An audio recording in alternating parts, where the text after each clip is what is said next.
Hello and welcome to Blaine, Minnesota for continuation coverage of the USA Cup 1986, and we've got a very special game on tap for you this time because it's a team between the U.S. National Women's Team and the Canadian National Women's Team. Dave Kaiser with you again, along with Alan Freilich and Nick Manchu, and we'll be covering this game for you between these two national teams. The United States is in the blue and Canada is in the red, and we'll fill you in more on the teams and the players as we go along.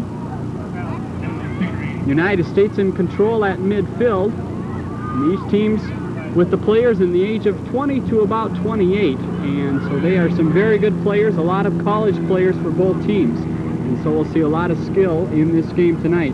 Ball back to the USA goaltender. These two teams did play earlier in the week, and Alan, that was a game that was won by the United States by a score of 2-0, and they played a very nice game.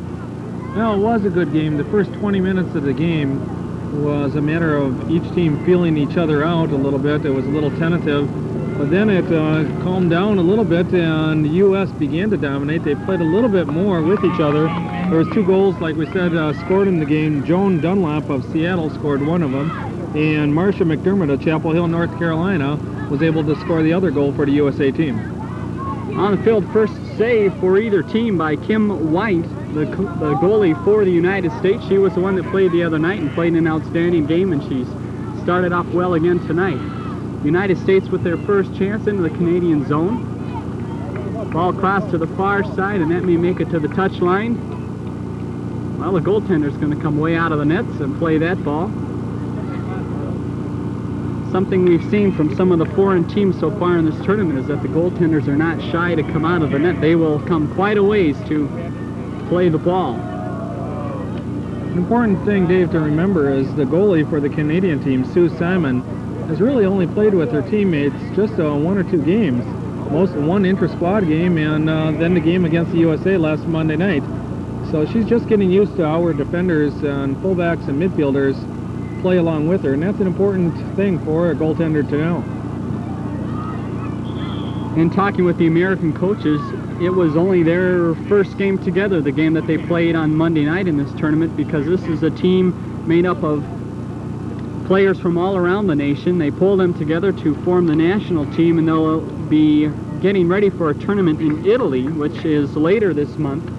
And so they're playing right now to decide really what players are going to make that trip, and they've got 24 players on the roster tonight, and it'll be down to 16 after tonight's game, so this means a lot for a lot of these girls on the field. Canada again with the early pressure, and again it's Kim Wyant out of the goal to make the save. She has been busy twice so far in this game, Canada with the early pressure.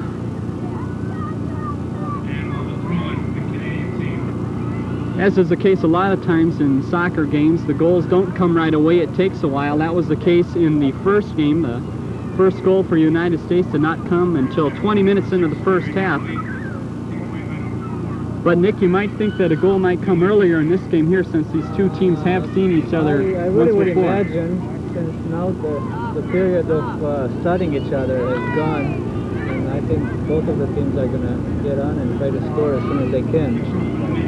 The Canadian team seems to be in favor of an early beginning with a goal, but our defense looks really good as it is right now, and I believe that in this game the team that's going to have the strongest defense is going to win. That often seems to be the case in international play, that the defense really make the difference in the games. Out on the field, looks like we've got a corner kick for the Canadian team, or excuse me, for the United States.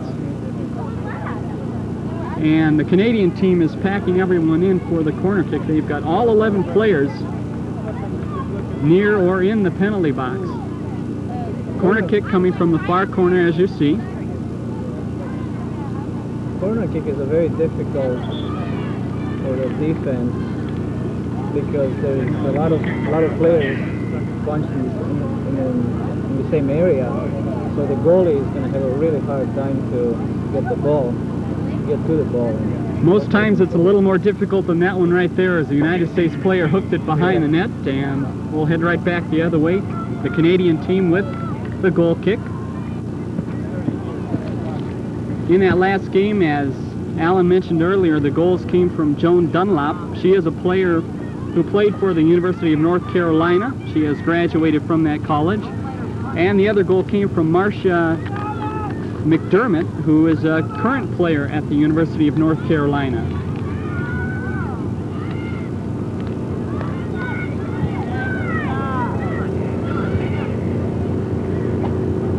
One thing we've seen early here too is that these two teams play very strategically. The defenses are very good at pulling up and trying to create an offside situation. We just saw that from the Canadian team. We'll see how the U.S. works that as well. Pressure by Canadian team. Back to Kim Wyant, who is a University of California graduate.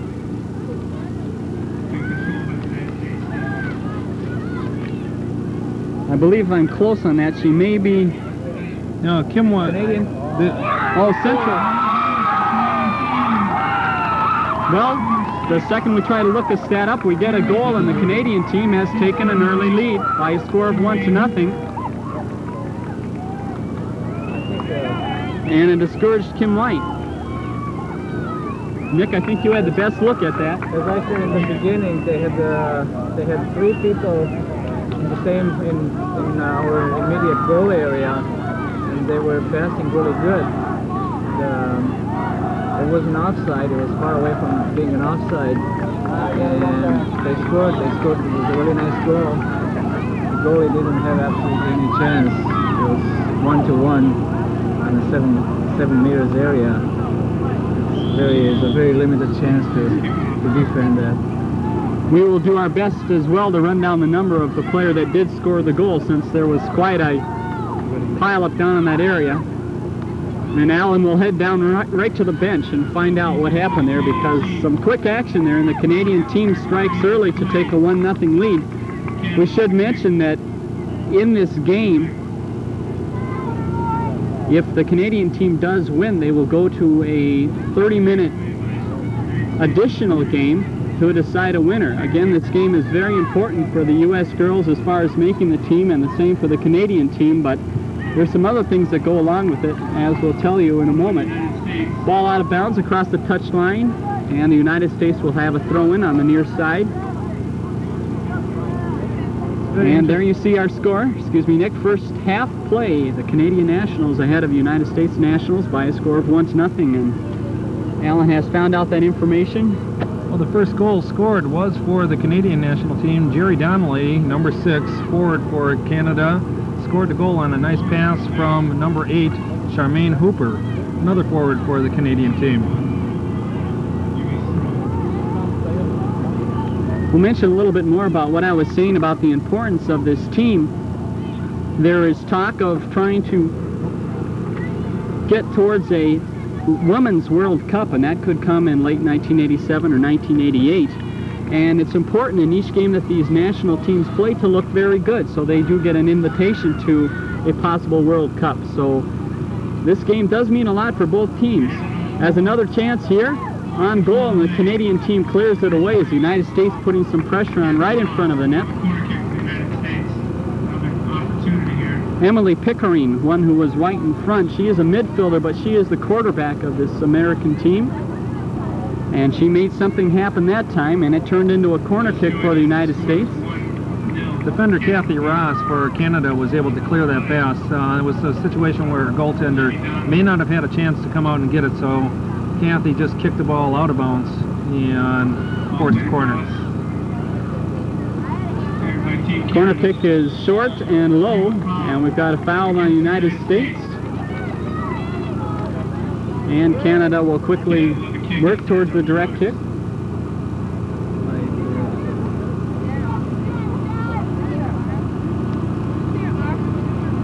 And the United States team not wanting anything to happen close, well, they can't prevent that. They kept the players down there, but the Canadian team gets it back to their goaltender.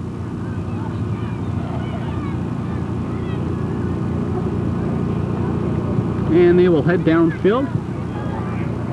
A lot of pressure on by the Canadian team. It has been in that end of the field most of the time. That's really the first look the Canadian goalie has had at the ball for quite some time.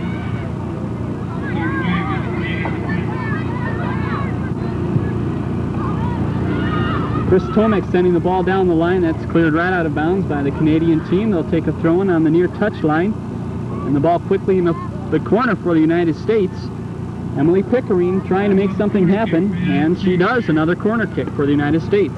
To clear up a little confusion for you viewers at home, there is two sidelines that you may see. The one closest to the bottom of your screen is the touch line that they use.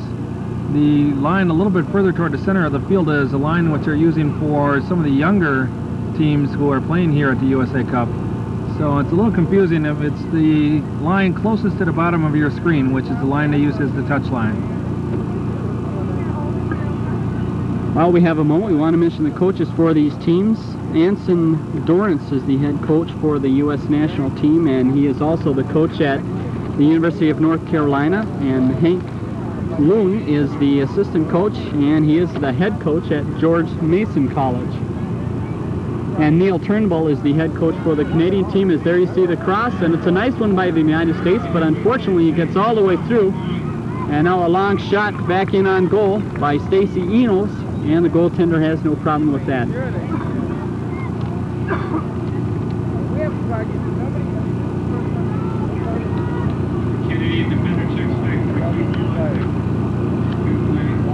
Canadian team seems to like coming back to the goaltender out of their end and get it in that goaltender's foot where she can send it nicely out and even past midfield.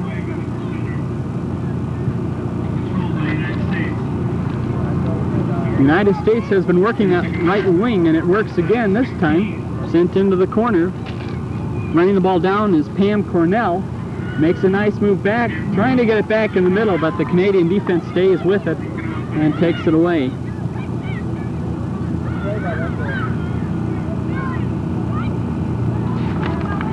Ball out off Canada. Sally Pirie, player for the Canadian team.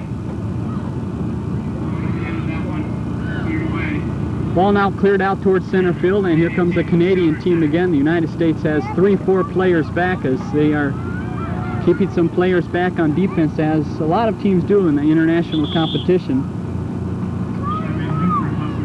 And we'll have a throw-in for the United States. And a nice throw-in it is, and the Canadian player a little too close. Sally Pirie again, right on the back of the U.S. player. United States will take the kick.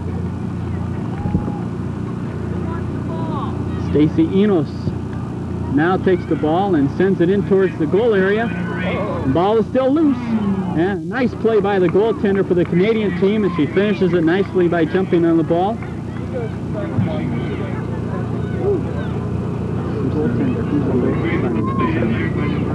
Sue Simon, the goaltender for the Canadian team, and she has had her work cut out for here early. Even though her team does have the 1-0 lead, she has been quite busy on some nice runs by the United States.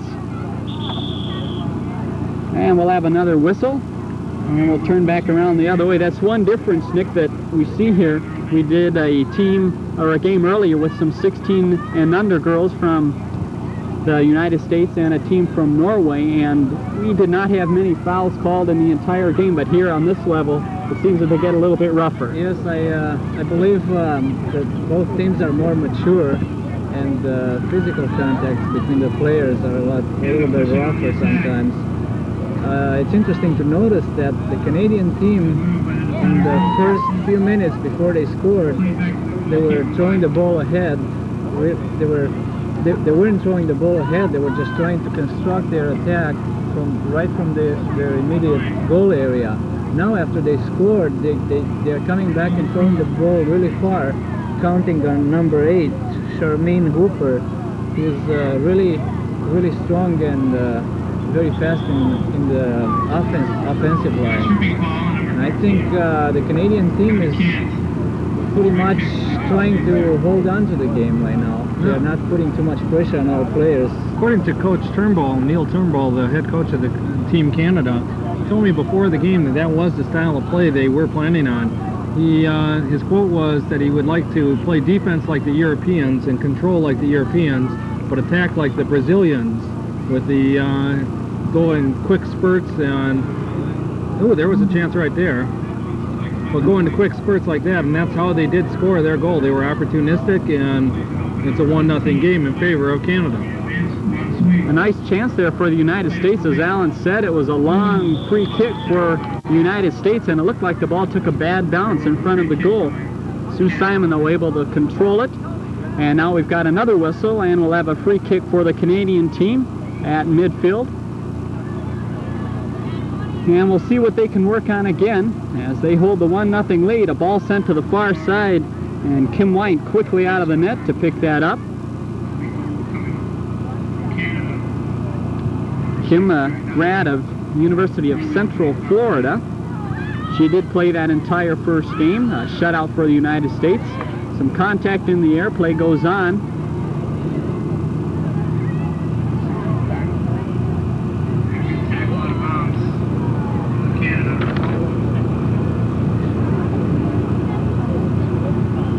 As we said, these teams will look on towards Italy. That is July 22nd. The United States does have their work cut out when they get to that tournament because their first game is against a team from England, which won that tournament last year, and if that isn't bad enough, then they have to play a Brazilian team as well in their bracket. So they will have their work cut out, and they've got a lot to look forward to during this season. Ball comes all the way across for the United States. They try to make a run on it, and they got some help there as they got a whistle, and they'll have a kick just out of the box.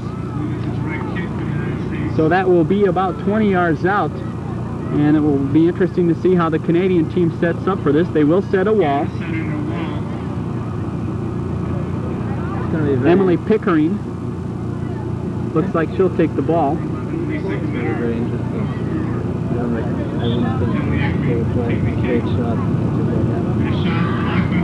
Now, it looked like it was an indirect free kick, so they did have to have two players touch it, and the Canadian team jumped on that quickly. After the first touch, they were right out to the ball.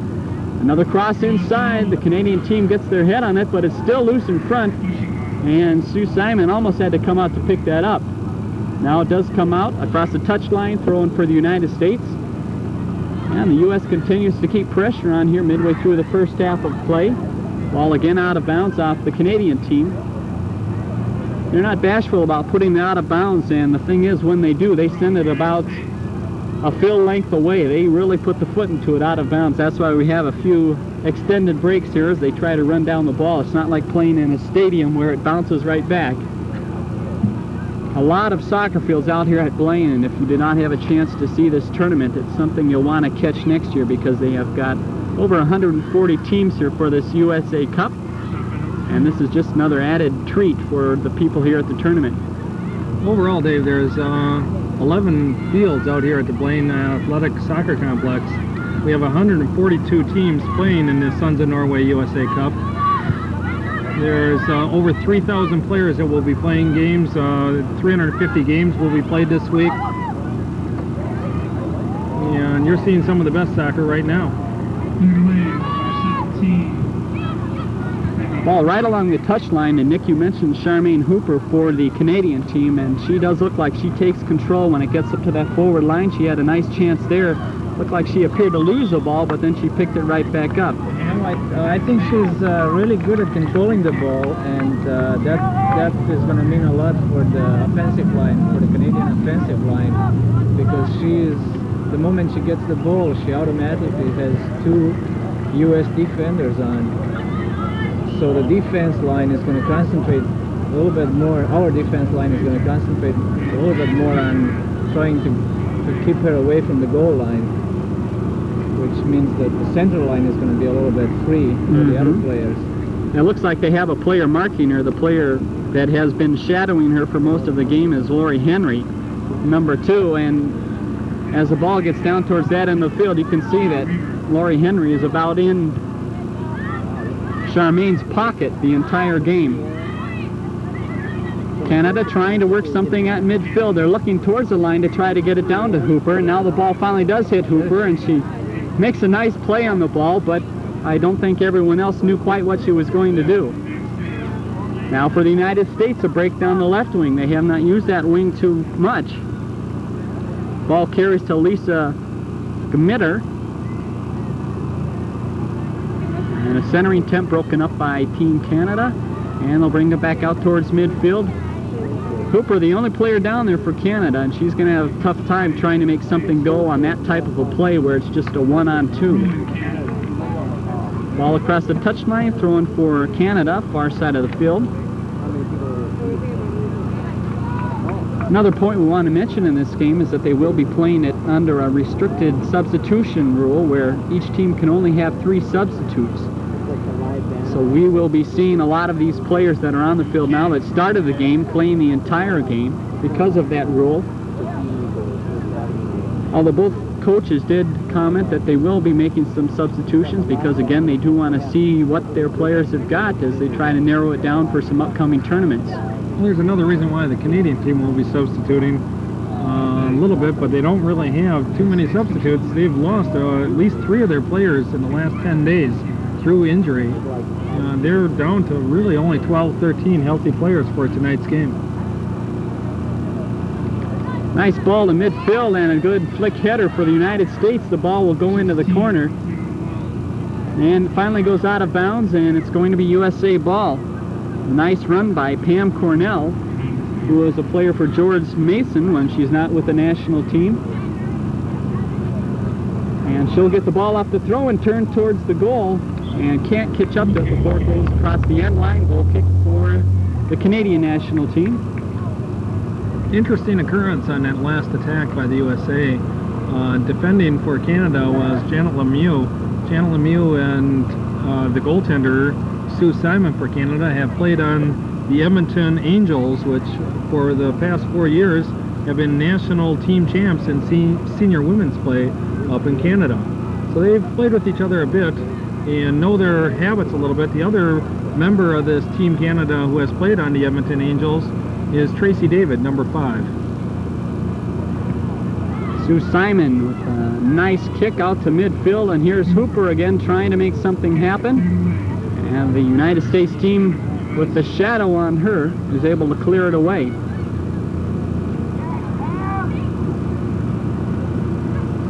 A little more insight into that last game on Monday, talking to the coaches with the United States team. They feel that if they would have finished a couple chances properly, they could have easily won that game by a score of 4 or 5-0. So they really felt that they played a fine game. And I'm sure if the Canadian team would have heard that comment, that probably would have fired them a little bit more up for this game. But it looks like they are ready to go for this game because they do have a 1-0 lead here early. You may have seen a handball there, but the referee signaled that the advantage would go and continue on, and play continued. And the Canadian team will try to make something happen out of that, and they continue to move downfield with some nice tackles. Now Hooper, well, she's going to be called for a push, and we'll be going back the other way. The United States national team does not waste any time.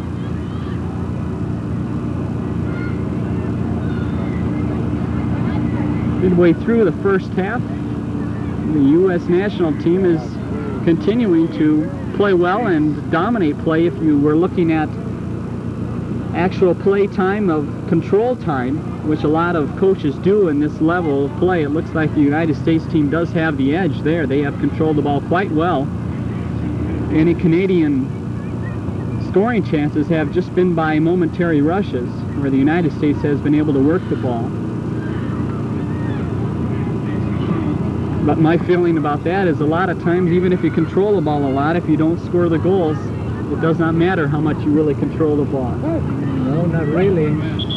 I think the Canadian team has settled down and they're pretty much satisfied with the score. They will, I think for the rest of the game they're going to try to hang on to the score and just count on Charlene Hooper on a very sharp and very ingenious attack.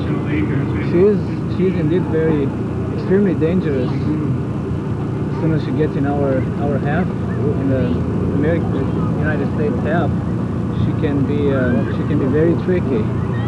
And it's obvious that the United States national team does know about that because they are marking her very tightly. I think that's a very good idea. We've had a substitution here for the United States team. Michelle Akers came out, and she wears quite a knee brace, and it looked like they were maybe looking at that right when she came out. Number 15, Cindy Gordon, in for the United States team. Cindy Gordon, as a forward, plays at Western Washington University out in Des Moines, Washington. All played down by the United States team. That will get back to Sue Simon. And if she falls into what she has been in the past, she'll bend down, pick that ball up, and she will send it across midfield. She has got quite a leg, and yes indeed, again, it heads across midfield. A nice play by the United States on the ball, and they will try to keep the pressure on. Now the Canadians' turn. A nice chance down the left wing. It's a race to the corner. Number 10, Tracy Watson. And the ball will be out of bounds. The Canadians will take the throw-in.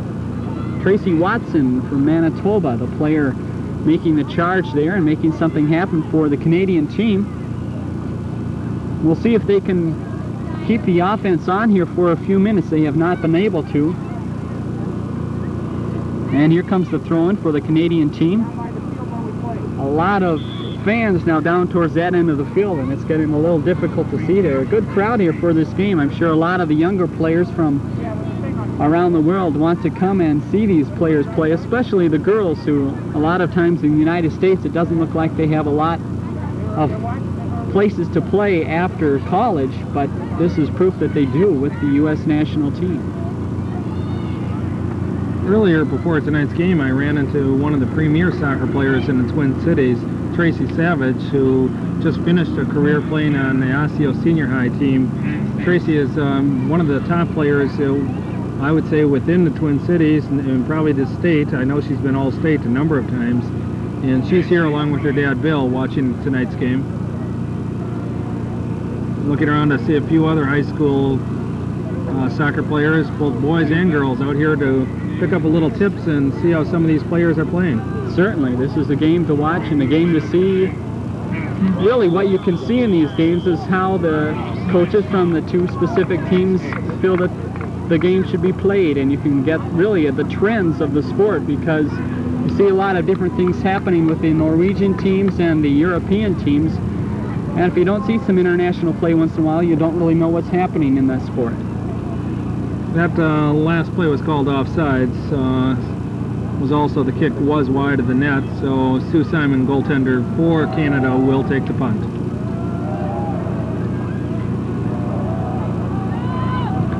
United States right on the ball at midfield.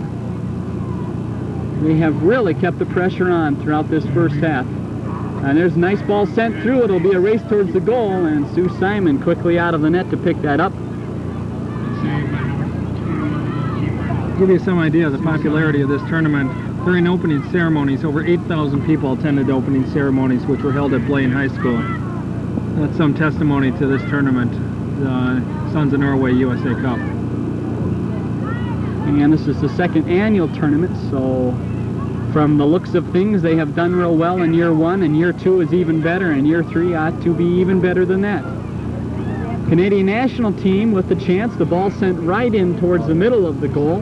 The defense able to control that. Ball sent towards the corner, and it will go across the end line. Well, it's down in that corner where it's hard to see.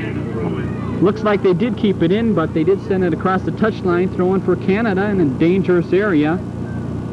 Ball sent in deep. And a nice play by the U.S. defense, and we'll have a comment or two from the referee as the Canadian player got up off the ground, and you see she's paying for it right now as she's a little slow to get up. That's Maureen Cant, I believe. The referees for tonight's game are some of the top officials in the state. Playing in the center referee is Al Klenitis. Running the line, senior linesman is Willie Van Duyevert, and Greg Adler is the junior linesman tonight. Kim White now picking up the ball and clearing it over to the side, and the U.S. team will try to work out of their zone, something they have not had to do too many times tonight in this game, as they have put the pressure on the Canadians for much of play, although once again the score is 1-0, the Canadian team ahead.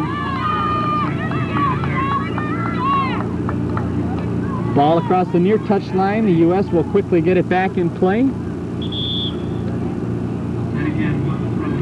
And it looks like we may have a penalty called right in front of us. And it will be a kick for the U.S. team.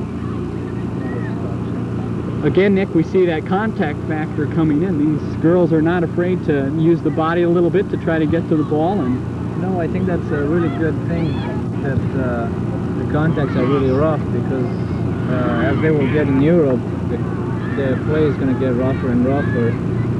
The European soccer is extremely pro-injury, I would say. That's exactly right. And so it's not going to be it's going to be a factor as far as our team is concerned. They really haven't played against really rough teams. Another thing to notice is that I think it would be a really good idea to let the Canadian team come over in our side. That would give us a little bit a wider range to work on, and maybe some of our offensive players could score. Because the moment we start to put pressure on the goal area, is really congestion, and you can't control the ball, you can't score. It's difficult to control any kind of. That's exactly right, and that's what we see with a lot of the American teams. They try to work things right down the middle many times, and you'll see the teams from other countries will take advantage of the sides, bring it down to the corner, and bring the ball in. See, the U.S. team does not waste any time when that ball goes out of bounds. They want to get it back in play and keep the pressure on. They are a very quick team, according to their coaches, and you see why.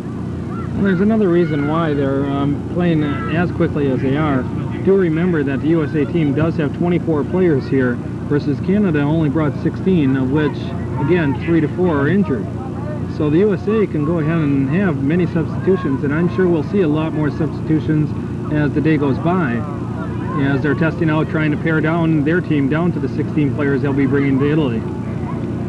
Emily Pickering for the United States controlling that midfield. She worked on it for about 30 seconds, but finally was taken off the ball, and the Canadian team will have the throw-in right in front of us. Emily Pickering is one of 8 players from the University of North Carolina that are playing for the USA team. The 2 colleges that are most represented are the University of North Carolina #1 and George Mason University. And there's a couple good reasons for that as I talk to the U.S. coaches. Number one is, as we mentioned earlier, the coaches for this national team, the head coach is the head coach from the University of North Carolina, and the assistant coach is the head coach from George Mason. But so it may seem a little strange, like they're pulling some of their own players along, but another good factor to that is those 2 teams are the top women's teams in the country, so they have to have a lot of good players. And that's why they are here. Throwing for the Canadian team.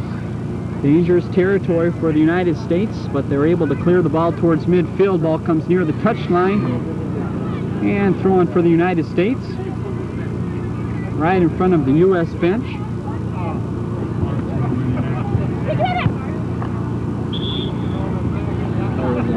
Ball did go across the touchline. It's really tough to see. There are almost 3 lines in front of us. Alan mentioned that the inside line is the one that some of the younger kids play with. Then there's an outside line, and then if you get into this area, there's almost a 3rd line. So there was some confusion there. But the ball is back in, and the United States making another rush here. Lisa Gmitter. I'm hoping I'm pronouncing Lisa's name correctly. She has made some fine plays so far in this game. Ball back to midfield, and Hooper touched the ball for the first time she has in quite a while. The Canadian team will try to get it back towards her. Ball sent to the left corner. No one home though for the Canadian team, and that may just go all the way out. It does. Throwing for the United States. Back to Kim Wyant, the goaltender for the United States, who has had past national experience, as have a number of these girls on the United States national team. And the United States again will try that left wing, a little push there, and if you could hear the Canadian bench, they would have let you know that that was a foul in the United States, and we'll head back the other way. Cindy Gordon was guilty of that pushing foul, and Canada will take the free kick. According to the coaches, Cindy Gordon is one of the players that they usually take off the bench as the first sub, but she must have played well in the last game, well enough to get the starting call. Or no, I believe she did come off the bench. That's correct. She was the first sub, so the coaches did hold true to what they said they would. Marcia McDermott, who scored a goal in that first game, was also one that comes off the bench. She is number 12, and so we will look for Marcia as we get into the later points of this game. She scored that second goal about 15 minutes into the second half of the 2-0 win by the United States team on Monday. Nice cross of field by Lori Henry, and the United States continues to try to work that left wing.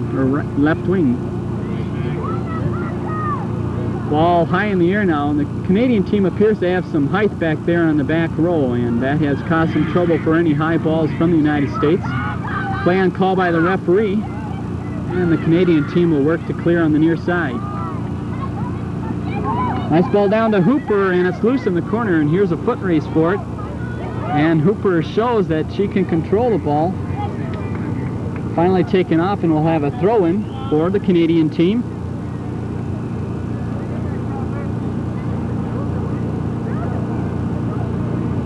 And you'll see when we get into these levels of play, the teams really set up on these throw-ins down deep like a corner kick, because a number of the teams have players that can throw that ball quite a ways and almost turn it into a corner kick. And there you see the Canadian player, which will do the honors. And they decide to go more towards the corner, and it is not going to pay off as the United States able to clear the ball away. Ball all the way to the far side of the field. And the United States will get it back to their goaltender, and she'll bring it right back across. About 9 minutes are left in the first half. Talked with the timekeeper, and also one of the assistants that's here to help the referees is Ricardo Gonzalez. The time that they're playing, perhaps, are they playing 40 or 45? Do you know? And I'm not sure. I believe that it's 45 minute and a half, but I will have to check, and we'll bring that information to you folks a little bit later on this game. A number of different variations when you get to some of the international play and then some of the younger play. They do change it. It's not like a lot of sports where the time is set. They do change it around in soccer, and so we'll let you know about that as we continue on. 1-0 Canadian Nationals, first half of this game. United States in the blue, Canadian Nationals in the red. And a nice play by the U.S. team down towards the right wing. And it looks like the ball may have crossed the touchline. Another throw-in for the United States. Again, a lot of players and fans down that way, and it's a little tough to see at times. The ball in. Sue Simon has to come out and make the save, and it looks like we may have a corner kick. Nope, it looks like the ball must have gone off the United States player. It was Cindy Gordon once again. And they're trying to do her best against goaltender Sue Simon. Simon with the goal kick. If Gordon keeps this up, the fine play that she's displayed here in the first half, one might think she may not be coming off the bench too much longer. She'll be in that starting lineup for this team. Something I'm sure herself and all these other girls for the United States team want to see happen. Them be in the starting lineup when they head over to Italy. Number 17 on the overlap. The United States sending the ball back, now trying to set something up. Crossing fields towards our side. And the ball sent down towards the corner. We'll see if they can catch up to it. They do, but the Canadian team sends it right out. Janet LeMieux clearing the ball across the touchline. There's a long cross. The goaltender misplayed it a little bit, and their defenders helped her out on the far side. Goal kick for the Canadian national team. I don't think the goalkeeper could really see because the ball was coming from the sun. The sun was really playing an interesting game in there. I think you're exactly right. That ball probably looked like it had got about 100 times bigger as it came over, because the sun is getting low in the west here, and that's exactly right where that ball came from. Canadian team trying to get something going by sending the ball deep into the corner. Geraldine Donnelly racing for the Canadian team, but the U.S. gets to it first, and Kim Wyant will take control back at the goal. Little different style between these two goaltenders. It appears that Kim likes to throw that ball out and start something right from her goal, where Sue Simon on the other end for the Canadian team really likes to send that ball downfield and get things moving immediately. Free kick for the U.S. team.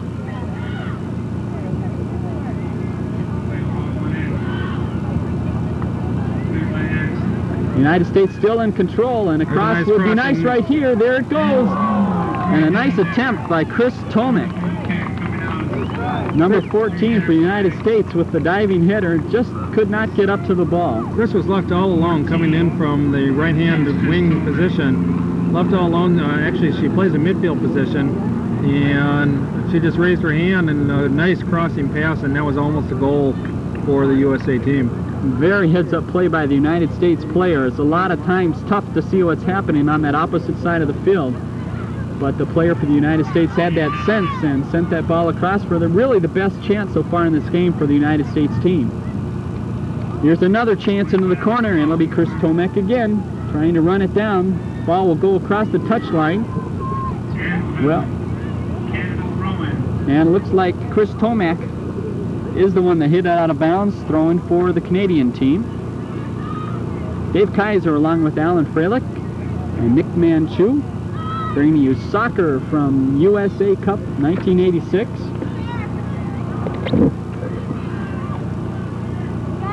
Great tackle there by number 17. Good skill there. And cleared out of bounds. Ball cleared out of bounds by the Canadian team as the United States has again regained pressure. The Canadian team only able to put up occasional spurts on offense, and the United States team has really controlled the ball. There, a little rough play by the Canadian team. Tracy David sent one of the United States players to the ground, and that will turn into a kick for the United States, and we'll see as they send a number of players into the penalty box what this turns into. 17 Belkin taking it. Cross over the top. Nice high ball, and the Canadian team able to clear that away, and you see how quickly they move up on the defense to try to create an offside situation. Ball played nicely in the corner by Lisa Gmitter, and it turns into a U.S. corner kick. The United States has done a good job in the corners, turning some opportunities into corner kicks. A lot of movement inside, and there's a kick. It comes out. Quick volley by the United States. It's right into the Canadian line, and now here's the ball quickly downfield. Charmaine Hooper does catch up to it. Just momentarily, though, enough time for the United States to knock it off her foot and get a throw in. And it looks like the ball will head back to the goaltender for the United States. And again, she rolls that ball out, keeping control. And she switches it back. Intercepted by Canada now at midfield, and they'll make another attempt at it. Cooper has not had too many chances on the ball, and that might not be too good for her. She looks like the type of player that wants a lot of contact with the ball and try to make things happen. She may be just getting a little tired just from standing around. Ball sent back across. The United States will have a play on it here. And nicely done. The ball comes back out towards midfield. Both players almost head into the ground, and the Canadian team able to pick it up at midfield. Loose ball now in front of the goal and play dangerously into the air. United States able to head it away. Here's a chance for Canada. Shot on the ground, and he scored.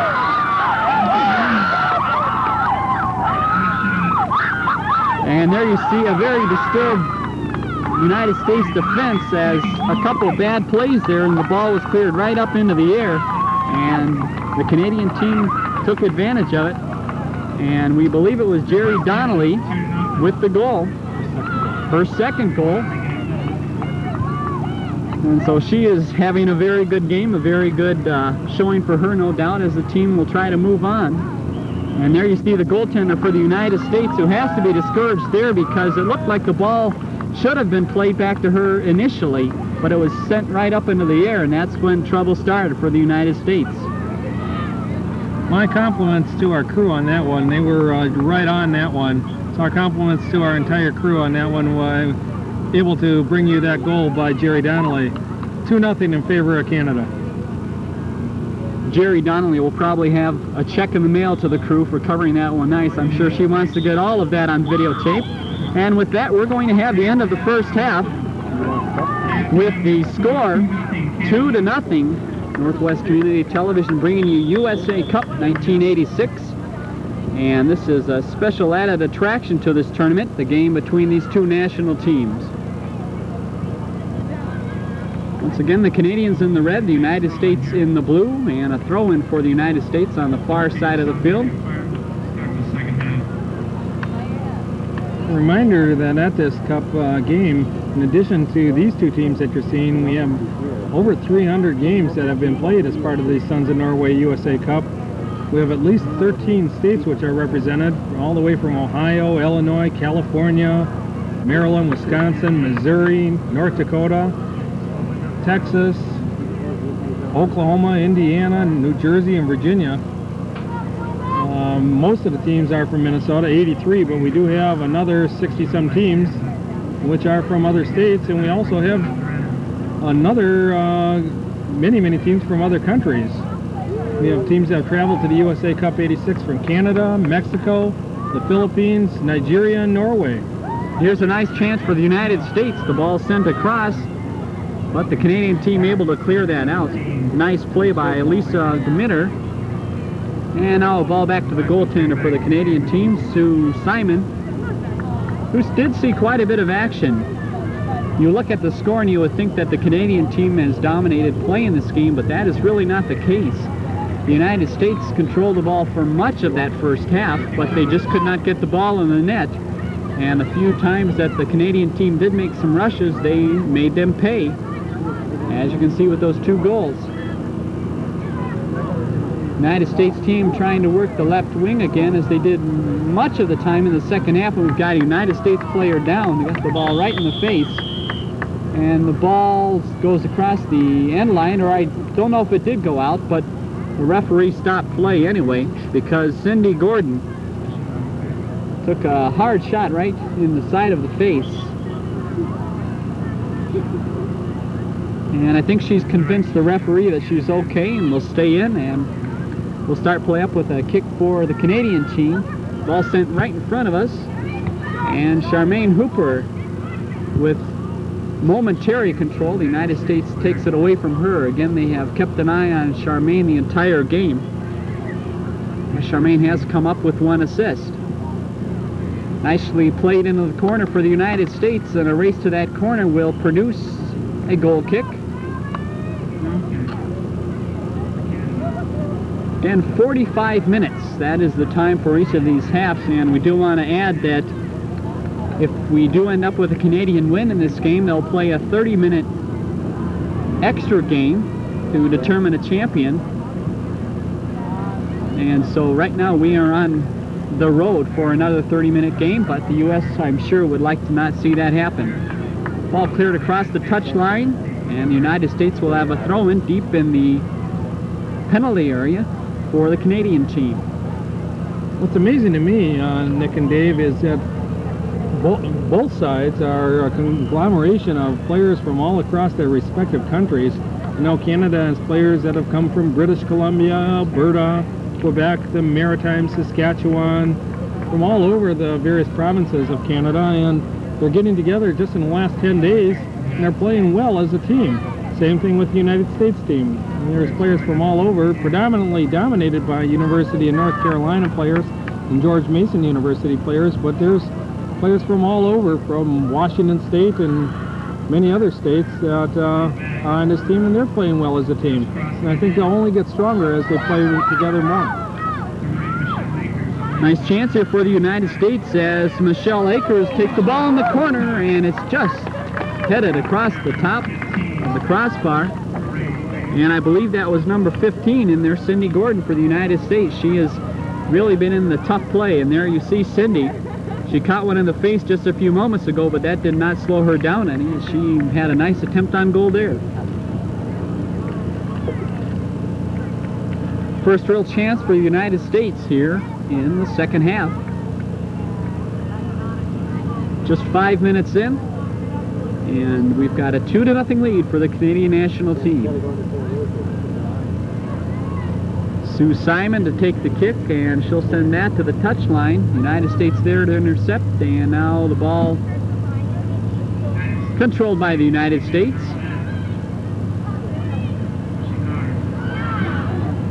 Ball still loose. The United States almost with the chance there, and now the Canadian team able to regain control.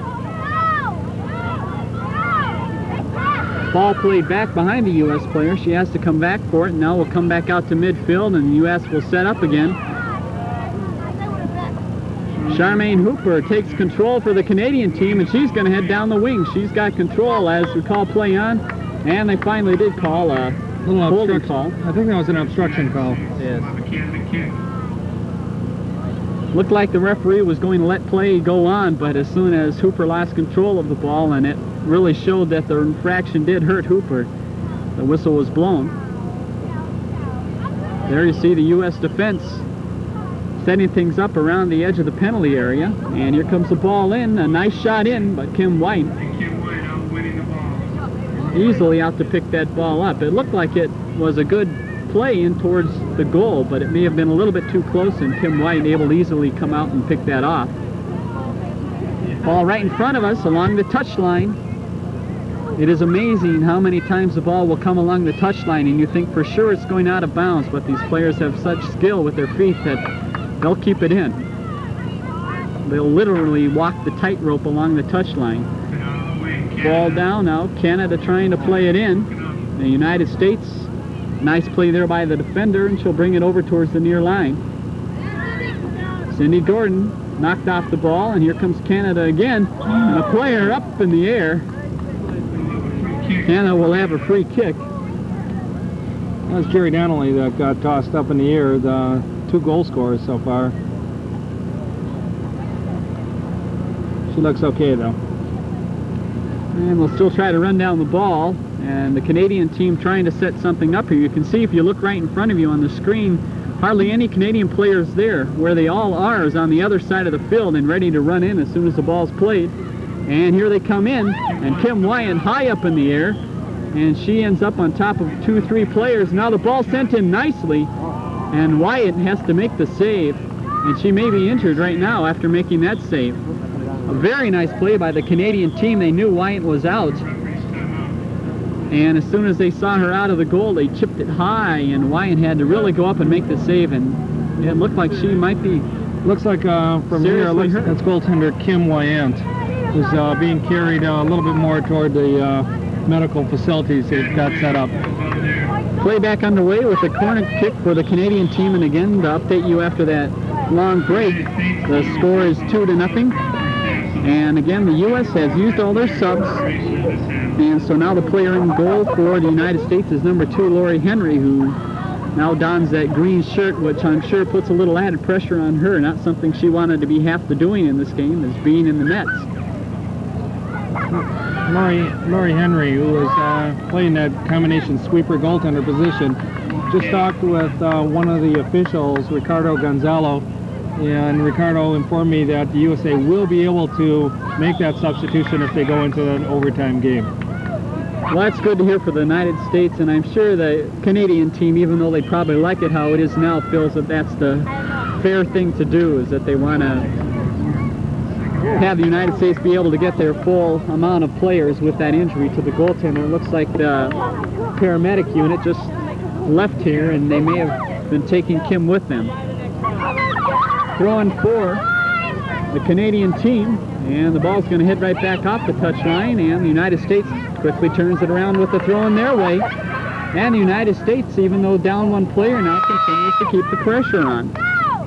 Michelle Akers with the ball in the corner goes across, goal kick for the Canadian national team.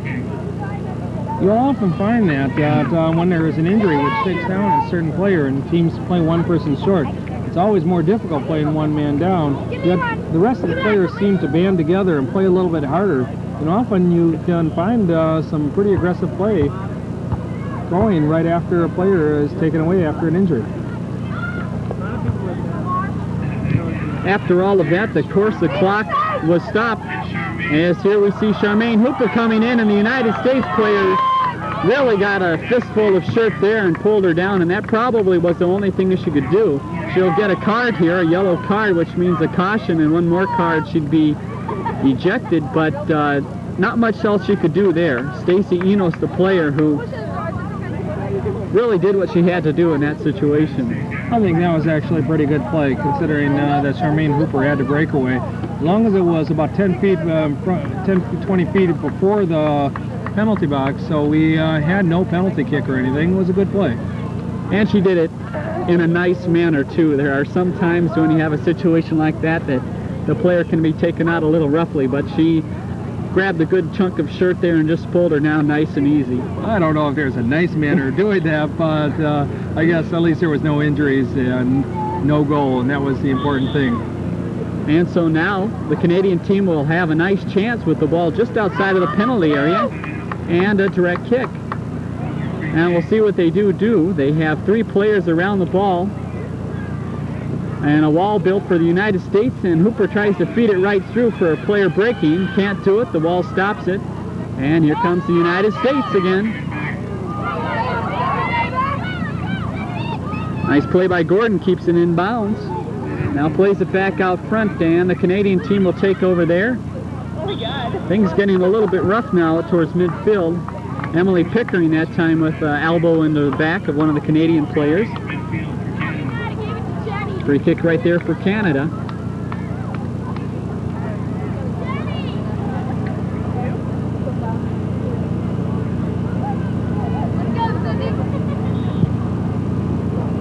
And ball sent across field. Hooper went down. No foul was called. But the Canadian team continues to hold on to the ball until the nice defensive play by Marcia McDermott. And the ball comes across the touchline. Canadian quick throw-in. Ball played back for Canada dangerously. And here's a break for the United States. Michelle Akers and Sue Simon makes the heads-up play and comes out and get it. Now the United States will try to get it back in quickly. They can't. Goal kick for the Canadian team. Michelle Akers had a good chance there. She made a cardinal mistake, though, for a soccer player when they're dribbling. She looked down at the ground, down at the ball, and she lost control of the bouncing ball a little bit, and during that time, Sue Simon, goaltender for Canada, was able to come out and sweep it away.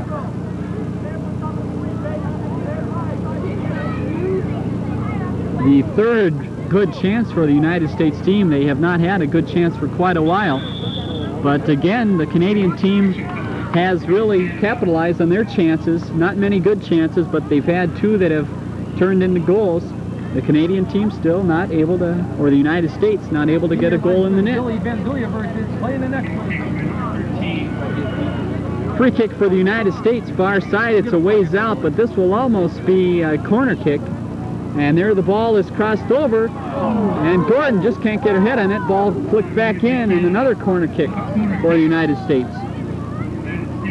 Cindy Gordon, another nice play. Cindy with past national experience, and she was the one again that came off the bench early in the game, and she's played well, very well. It's interesting to see, Dave, that the U.S. is attacking a lot more now.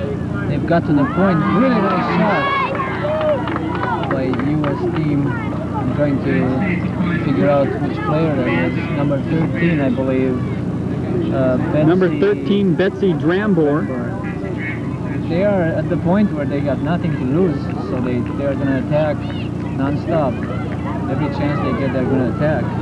And the Canadian team, the game is not over yet. The Canadian team is very vulnerable, especially in the defense. We haven't tried them really hard, but right now is the time when we could turn the game around. going to be really interesting to see. Unofficially, 30 minutes left in the game as Sue Simon gets ready for the goal kick. And you can see the national team from the United States has really pushed things up. In fact, they've only got one player now on their side of midfield. That's their goaltender. That's their goaltender, Lori Henry. In fact, I was just listening to the coach of the USA team, who was telling Lori, shouting out at Lori to play up. There was only a few minutes left, about, I'd say, less than 20 minutes left in the game.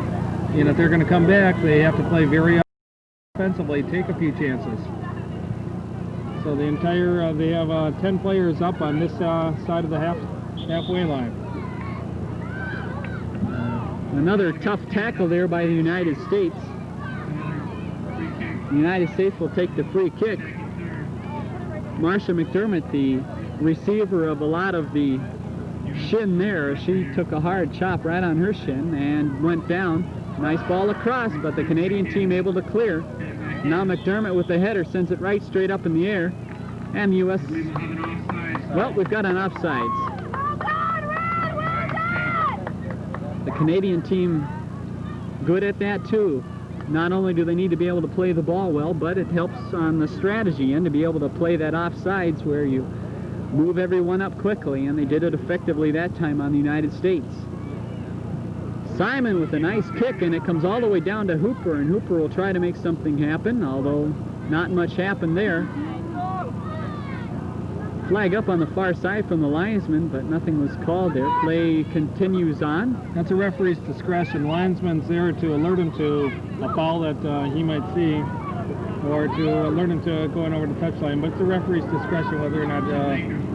Very nice play by Michelle Akers. Let the ball go through her legs, and now she's beat two players. The ball across, and a big pile up in front. Sue Simon trying to get her hands on it, and she finally does.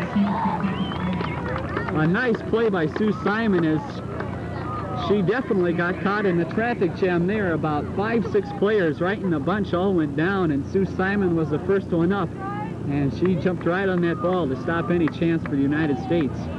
Very good play. Excellent play, but she got up a little bit slowly.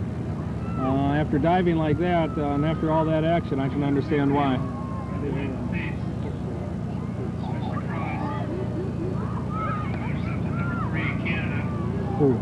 Three players down at midfield, but Hooper ends up with the ball, and Hooper makes a nice turn. She's got a player open, and there's the cross, but they call the offsides. It was Connie Cant that was offsides. Some of the players thought play might have been going on, but they will hold things up, and now the ball will go back to the new goaltender for the United States. Her first action, Lori Henry, as goaltender. She's able to clear the ball away, and now we've got a kick for the United States right at midfield. And the United States really playing quite well here with one player down. They've really kept the pressure on. Ball is in front, a shot on goal, and just over the top. I think the United States player right now, they are really anxious to score, and that's why they keep missing the goal area, because they're really anxious to get on with it. I think the moment they scored one goal, the whole game is going to be totally different. They're going to get their hopes up high again. Let's just hope that in a few minutes they're going to score. They are running out of time. Lisa Gmitter, the player with that nice shot, and she just did not get the knee over it enough to keep it down.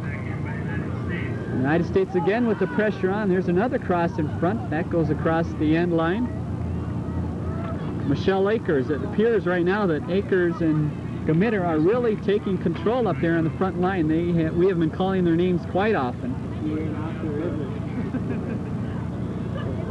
Now the goal kick for the Canadian team, and the U.S. setting up for it, and they play it nicely. Ball now over to the left wing, and it's sent quickly out of bounds.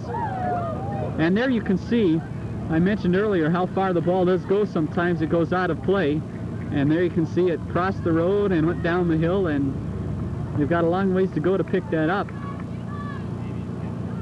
But with a little help from some of the fans here, they get it back into play quickly. And the United States will try to continue to make something happen in the corner. And there you get a good look at how tight they are into the corner. And that's Akers again. Trips over the ball, and the Canadian team able to clear. And as the United States player plays it, she loses her shoe. We saw that happen earlier today with, and here's another nice chance for the United States. Simon comes out and makes the play about the shoe. We saw that happen in another game we had here between the United States team from Brooklyn Park and the Norway team from Bergen, and it was a funny fact there because those two teams were hosting each other, the Norway players staying with the Brooklyn Park players, and when one shoe came off from the Brooklyn Park team, the Norway team went and picked the shoe up and almost put it back on for her. But I don't think that'll happen in this game. As you saw, the U.S. had to go get their own shoe. The Canadians weren't going to help them out there. Canadian coach now up, and you might have heard him a little bit. He was telling his defensive players to move them up and to keep the United States team out of their end, and so they have done that. They've moved all the way up to midfield, and they'll try to keep that last line of defense really tight. Dave, you were talking a little bit earlier about the homestay program. All these visiting teams from other countries and other states are staying at the various homes of various soccer players and families throughout the Twin City area. And it's been a real excellent experience for all these, both teams, team members, and for the families that are hosting. And as some of these visitors to the Minneapolis-St. Paul area are able to see some of the fine spots in the Twin Cities area. They've visited places like Como Park Zoo, the River Place Shopping Center, the Metrodome, the Arboretum, University of Minnesota, and they've been very impressed with the Twin Cities area. So it's a little bit of goodwill that this USA Cup has brought. United States not too impressed with what's happening right now in the field, as it looks like the Canadian team will get another free kick just outside the box, and Hooper takes it, and she's going to take it herself just over the top of the crossbar. The Canadian team with another fine opportunity, and I'm sure Lori Henry is probably breathing a little easier now, being a defender normally, but now she's in the net, and I think she's glad she didn't have to touch that one. Ball quickly back out to midfield. The United States will try to work it continually, as they're down by a score of 2-0 with approximately 22 minutes, so we're halfway through this second half of play. And then the United States player keeping the Canadian player off of her with a little extra activity there, but the ball did get back to Lori Henry. United States again in control. Emily Pickering right at midfield.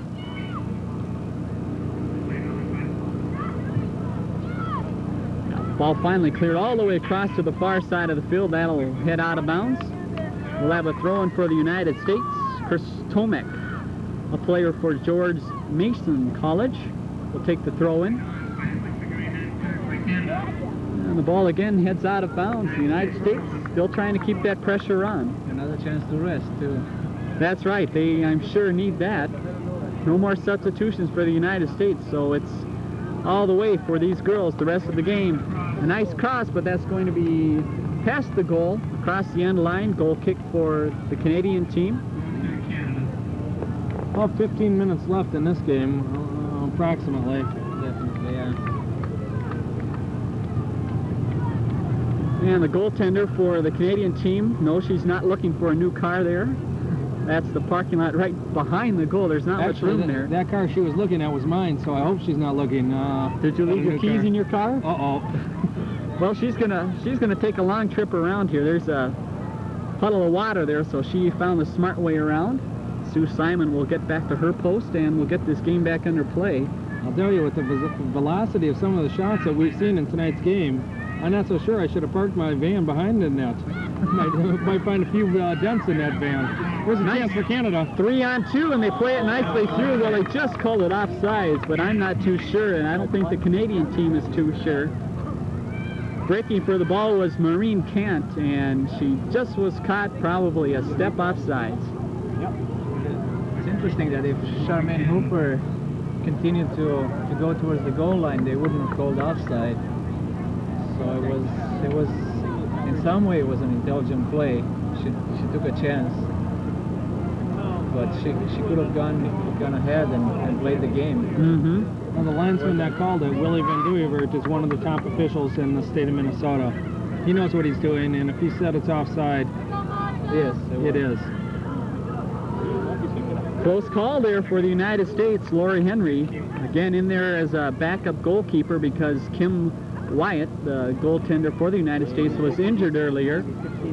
Little close there. She'd like that ball played back a little bit faster. Here's another chance for the Canadian team. And Henry has to come out and play the ball again. Very nice play again for Charmaine Hooper. She tried to get the ball by our players. Fortunately, she didn't succeed.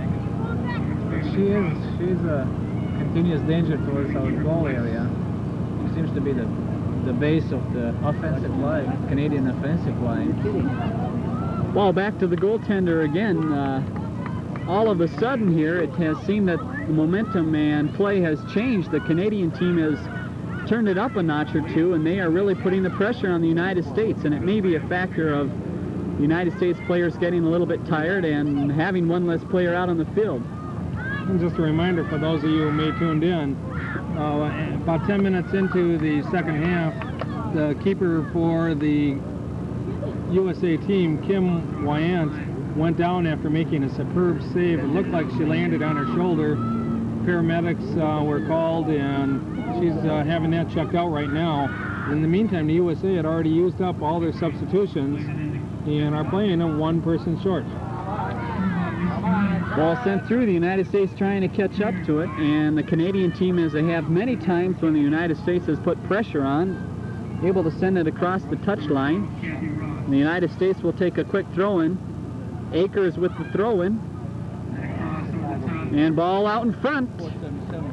And it looks like the United States wants a corner kick, but I think it's going to be a goal kick. The United States trying to speed up play, and the United States player Chris Tomek helping out a little there to pick the ball up quickly. They know time is running out here, and if they don't win here, they're going to have to play another game. Another 30-minute game that will decide this series between these two national teams. A little rough play on the far side. Canada called for a push. United States with the kick. And ball got through a few people. United States still in control, and they'll look to the corner for a cross. The Canadian team really putting the pressure on over in the corner. There you see how tough it is.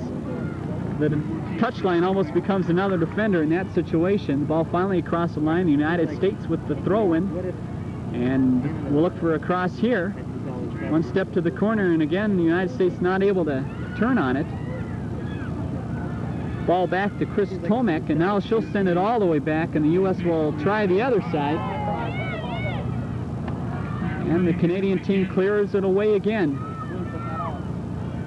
Here comes another cross. The United States keeping the pressure on, and Sue Simon with the save. Number 13. United States stuck to it that time.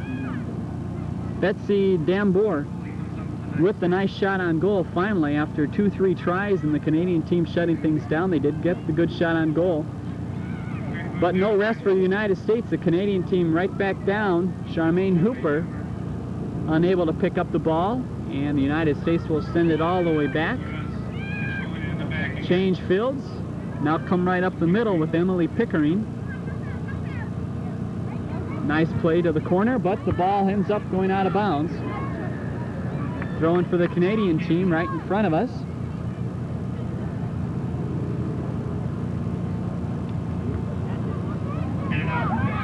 Nice header back down. The Canadian team has to hurry to get to it. They do make it in time, and the Canadian team with another rush. Nice pass outside, and now they put it out front, and it's a race. And it's going to be picked up by the goaltender, Lori Henry. It's Henry against Hooper, and Henry had a step on that last ball. Canada throwing. Throw-in for the U.S., or for the Canadian national team. Maureen Cant with a throw-in on the far side. Again, recapping the scoring if you're joining us late. 2 goals in the first half for the Canadian team, both from number 6, Geraldine Donnelly, who we really haven't heard that much from here in the second half. I'm not sure if she's been taken out or what, but we definitely have not been mentioning her name too many times. She did score 2 goals in the first half, 1 unassisted and 1 on an assist by Charmaine Hooper, and that's where we sit, 2-0 for the Canadian national team. And that was dangerous right there. Misplay by United States. A little help though, and they pick it up, and now here's the ball right up front. Lisa Gmitter goes in, the defender gets back, and a nice turn on the ball. It's rolling, and it'll just be wide. Corner kick for the U.S. team. Number 11, Lisa Gmitter, with a nice chance there. She took it pretty much all her own. And she went back to help get the ball quickly out to the corner, so the U.S. can take the corner kick quickly. Keep that ball in play. Geraldine Donnelly, who you were mentioning earlier, still is in the game. She's playing that left wing position for Canada. But we are going to get a substitution right now. Number 11 for Canada is coming in. That's Caron. She'll be coming in.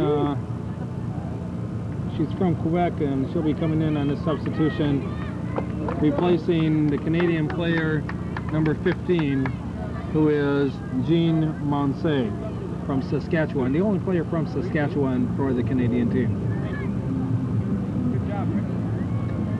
So the Canadian team gets the ball back in play, and they've had the pressure on here in the last few moments.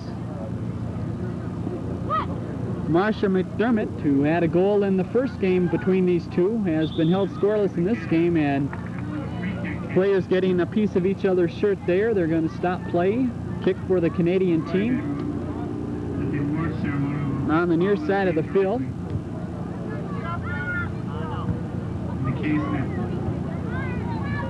A few nice headers, and now a loose ball, and Charmaine Hooper trying to get to it, and she did, but with a little rough play at the end. And the referee will have a word or two for her. The United States doesn't waste any time getting the ball back in play. And another tough play right in front of us.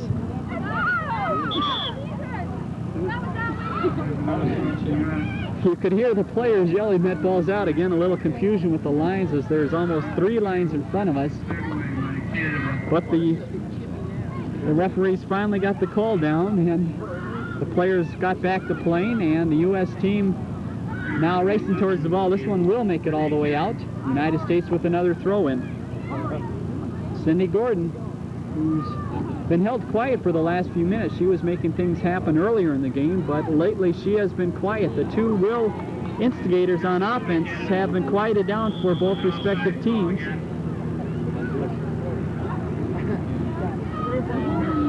Offside, and it looks like Charmaine Hooper was caught.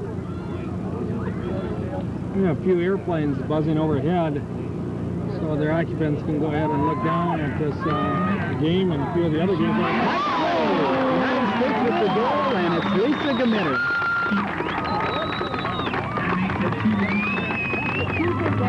So that'll turn it to a 2-1 score, and Gmitter that time, it appeared to me, Nick, really had a tough angle and an amazing shot on that goal.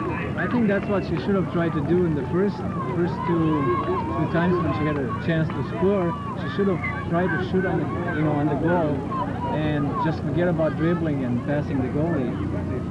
Because the moment you try it hard, it's really hard to control in front of the goal.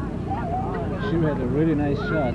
Gmitter is a 21-year-old from Trenton, New Jersey, and has played with George Mason University the past few years. Nice goal by Lisa. So that makes things very interesting right now. Now it makes it 2-1, and the United States will really be up now after that goal, because they have a chance to pick up a tie here, and I would believe with the tie that would be it. The United States would win this 2-game competition. And so the United States has got new life with a goal from Lisa Gmitter. We'll have to check on that. There may be an overtime even on a tie. On some of the other games, I'm not so sure, but we'll check on that and bring that to you in just a bit. Again, there's about 14 minutes left in the game, in the second half, and time is really a factor right now. But after this goal, I believe that the U.S. team is gonna get wings. And they're going to try everything they can. Every chance they're going to get, they're going to attack. Well put. They are flying high right now, and I'm sure they'd like to get the ball back to Gmitter because she really looks like she has turned it on here in the second half, and she's had many fine chances from that right side. I just talked with one of the representatives from the USA Cup, and he informed me that if it does end up 2-2, that USA will win the USA Cup. Even more incentive for the United States to turn it on here in these last 13, 14 minutes of the game. Again, it may seem like a lot of time has passed, but 45 minutes per half here in this play. And so plenty of time for the United States, and they've got a nice chance right here as the ball is sent errant by the Canadian player. That was Kathy Ross, who just kicked it over the end line there just to prevent any play. I think she wanted to get a little bit closer to the goal, but you never want to kick it right at the goal because just in case it might hit a rock or something, go over the goaltender's shoulder, and then there's another goal for the USA. So we have a corner kick for the USA team.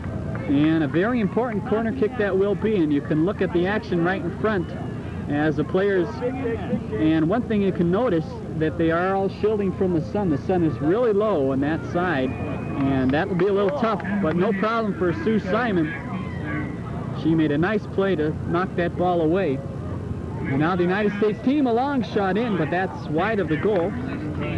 Very nice try, and oftentimes that will be what happens, and that's really the play that got the United States goaltender hurt, Kim Wyant. It was a play in, and then it came out to the midfielders, and they played the ball in and caught the goaltender sleeping a little bit, although that time Kim made a nice play on it, but did get injured. The United States there with a nice chance, and they keep the pressure on here in the closing 10 minutes of this game. Ball headed back in by the United States. They'll play it on the near touchline, and the Canadian team again content with cleaning it out of bounds, but that may hurt them in the late going here as the United States will keep the pressure on. Ball played back midfield to Debbie Belkin. Ball in, but offsides. Gmitter a little bit too anxious that time. She got one goal, and I'm sure she'd like another, and that time a step ahead of the Canadian defense. And again, we've mentioned a few times during the game how they're very good at moving that last line of defense up to create an offside situation, and they did it again. Not quite as much from Simon that time. She may be timing a little bit in the nets from all this pressure by the United States.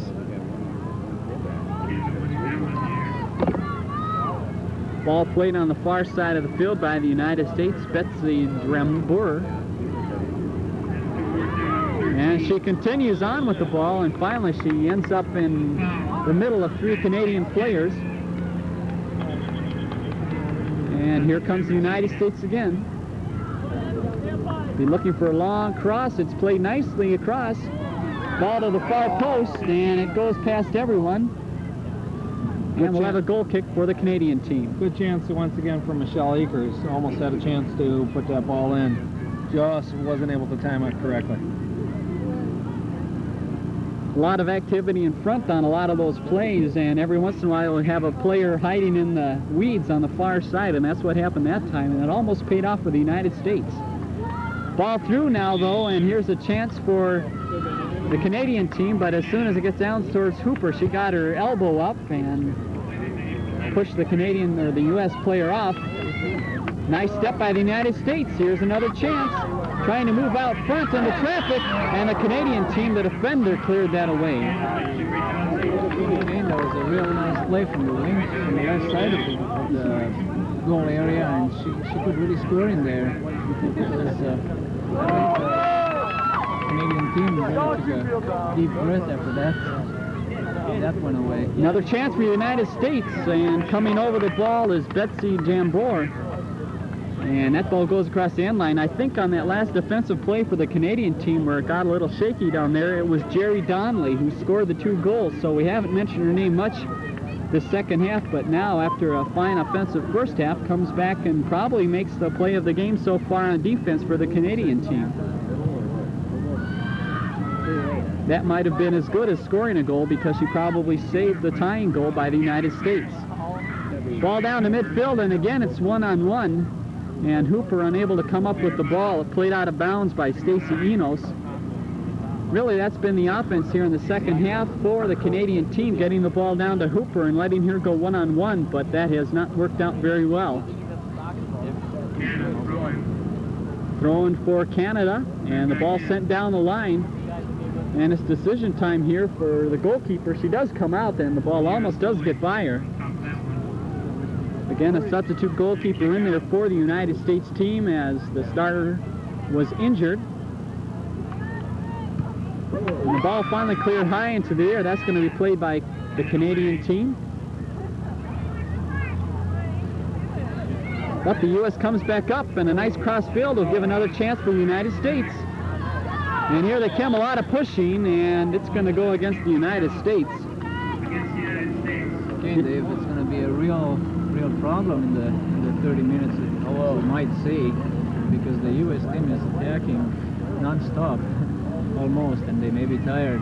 They have to try everything to score, and that may be a really big factor in the next 30 minutes. I think you're right. I do not think they want to see that other 30 minutes, so they're going to do what they can. Definitely. Sue Simon with the kick there, and then they'll bring it back to her, and she'll let it fly again. And now another nice punt for her. She had a few bad ones. We thought she might have been getting tired, but I don't think so. I think she's ready to play. Ball played back to the goaltender, and as soon as the goaltender kicked it, an offsides call was called as the Canadians did it again. Little offside trap. The United States are looking towards the ball. The Canadian team is all running forward up to midfield and ends up in an offsides on the United States. Unofficially, I think we will have about 7-8 minutes left in this game, so time continues to tick away on the United States. A long ball by the Canadian team, but the United States able to hit it right back out to midfield. Still loose now. Pickering sends it up. Here comes the United States on another rush, and when they rush, they have 4 or 5 players up there. They are not staying back at all. Anson Dorrance, the U.S. coach, quickly up off the bench, and his exact words were quickly, quickly, quickly. He wants his team to use that time the best they can. Ball played in by the U.S., and the shot on goal goes wide. And a Canadian goal kick. Good look at Michelle Akers, took that kick. And she has really made a lot of difference for the U.S. offense in the second half. She has had a lot of good chances. And here comes the U.S. again. They are really keeping Simon busy. And Simon, much like her defenders in front, just content with kicking it across the touchline. United States right on top of it, and they'll try to play that ball across. Again goes across the touchline. Comes right back in. I apologize for us this second half. We've been saying Michelle Akers. Michelle Akers was substituted for in the first half. She had that knee brace. Now, when you said that, I was looking and I saw that the girl wearing number 8 this half doesn't have a knee brace. As I'm finding out is that April Heinrichs has put on that jersey. So every time we've been saying Michelle Akers, it's been April Heinrichs this second half. Well, our apologies to April, and April has played a fantastic second half of play. They warned me ahead of time that they were going to do that with the jerseys, but little did I know that they, in a huddle at halftime, made that switch. So April, good job in the second half, and she has really done a good job for this U.S. team, and that definitely helps her chances to make this team. Hooper with a nice cross, but that's going to go too far over the top of the net, and a goal kick for the United States. Time continues to tick down. They need to get the ball up the field quickly. Again, 2-1 our score, the Canadian national team on top, and we are late in the second half.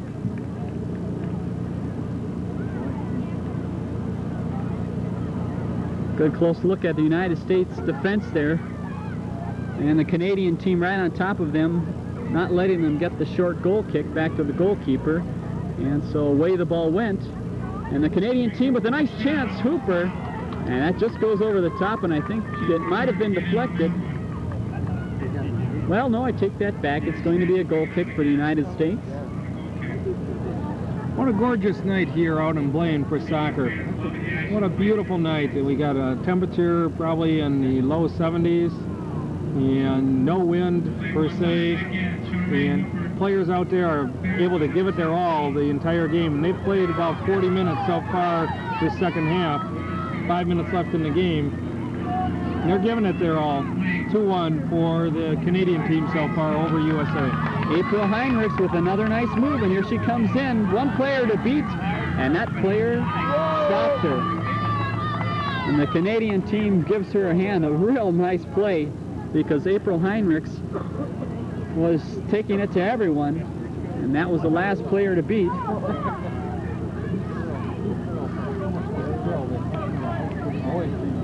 And I believe the players are looking forward, the Canadian players are looking forward for the 30 minutes coming up. They try to throw the ball as far as possible and take a second of rest. The 30-minute overtime, by the way, will be played in a series of 2 15-minute overtimes. Yes. There's another nice chance for the United States, and now we've got the Canadian goalkeeper down. Couple players right into her. Chris Tomek. That's the whistle for the game, as Sue Simon took a seat on the ground. She must have known something about the clock because she began her little rest here, because what's going to happen is we are going to have 30 more minutes of soccer because of this tie. One game, one win apiece for the United States team and the Canadian team.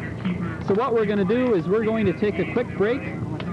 We'll let you know one more time that the 2 goals scored by the Canadian team came from Geraldine Donnelly, and a nice goal in the second half by Lisa Gmitter for the United States, but it was not enough, as there you see the final in this first game today, and we're going to have 30 more minutes of soccer, so please stay with us on community television. Alan has got some good news for us about the goaltending situation as we begin here. Well, the goaltender for the USA team was injured in that first game, Kim Wyant. She was taken off, had her knee examined. We thought she landed on her shoulder from our angle. She did land on her shoulder, but her knee had gone out on her, and she's holding the right knee. She's back on the not on the playing field, but on the sidelines, cheering her team on holding an ice pack to her right knee. But she says she's in a lot of pain, and is just hoping that her team can go on. And her substitute is out there right now. Substitute goaltender is Gretchen Gegg, and Gretchen has had a lot of experience playing in Seattle, Washington, for the University of Washington. 22 years old. Let me interrupt you quickly as the United States gets a goal.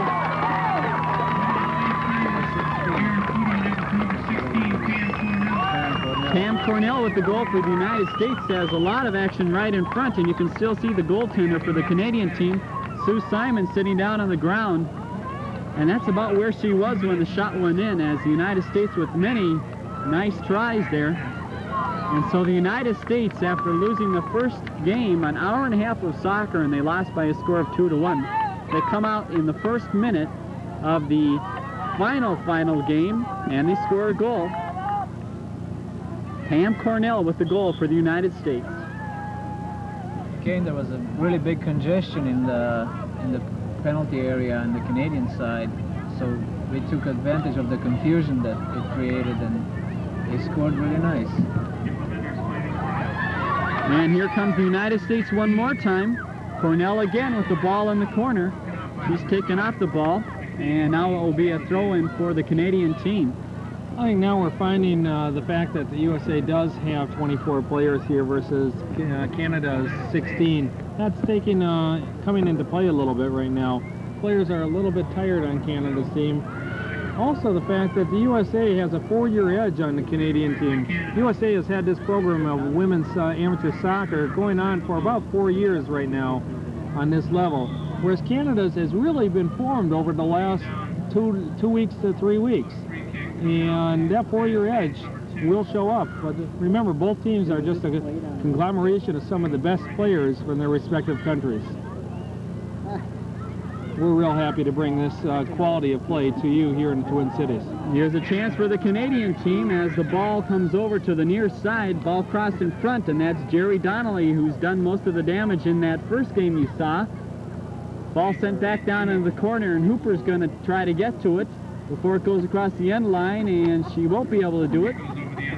Goal kick for the United States, and there's our first look at the new goaltender, Gretchen Gegg, who finally got her chance. She probably felt the worst once Kim Wyant went out that first game because she could just not come in. Here she is, the backup goalkeeper, and she could not come into the game to show what she's made of, but now she does get her chance. The Canadian team lets the ball go out on the far side. Canada will have a throw-in. Very nice play again. Maureen Cant will take the throw-in once she gets to the ball. I'm sure a little bit later on in this broadcast we'll be able to have one of our cameras pan down this near sideline. We have a lot of fans who are sticking around to watch this game. They're seeing some of the best soccer that they've seen in a long time. Both of these teams are putting their all out to entertain us. And right now we're going to all see a corner kick from the Canadian team as they've got a good chance to get back into this final game, this extra game in this competition between the two countries. Taking a corner kick is going to be Tracy David for the Canadian team. She'll take a nice run at the ball, and you'll see her swinging it with the right foot, swinging it out about 20 feet in front of the net. And the Canadian players move as the ball comes in, and nice play by Emily Pickering to send that ball far out of the danger area. And finally cleared across the touchline. No, it's kept in nicely by Canada, and here they'll have another chance on a cross. Ball comes in front, and it's a race towards the end line, and the goaltender, Gretchen Gegg, will win it. Gegg wastes no time getting that ball back out. Now ball out of bounds off Canada. United States throw-in.